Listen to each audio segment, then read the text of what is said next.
మీ next interview అనేది AI తీసుకోబోతుంది. Hiring process అనేది చాలా సిగ్నిఫికెంట్ మార్పులు రాబోతున్నాయి ఈ ఏఐ ఇంట్రడక్షన్ తో.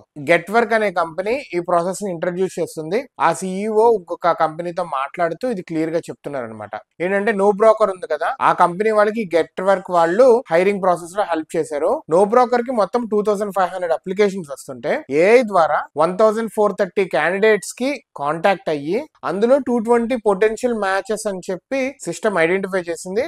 దాని తర్వాత 57 క్యాండిడేట్స్ ని షార్ట్ లిస్ట్ చేసింది ఏఐ. తర్వాత అందులో ఇంటర్వ్యూస్ చేయగా మొత్తము అందులో ఈ 57 లో 21 మెంబర్స్ కి, అంటే దగ్గర ఒక 45% మెంబర్స్ కి ఆఫర్ లెటర్స్ ఇచ్చారు. 30,000 శాలరీ వాళ్ళది. అంటే చూడండి, దగ్గర 57 షార్ట్ లిస్ట్ చేస్తే అందులో 21 సెలెక్ట్ అయ్యారంటే అర్థం చేసుకోండి. లాస్ట్ రౌండ్ అనేది లైక్ హ్యూమనే వస్తాడు అండ్ ఇంటర్వ్యూ చేస్తాడు. బట్ వీళ్ళు షార్ట్ లిస్ట్ ఏఐ ఇలాగా ఎలిమినేట్ చేసుకుంటే ఎక్కడికక్కడ నాట్ సూటబుల్ ని తగ్గించుకుంటూ వస్తుంది.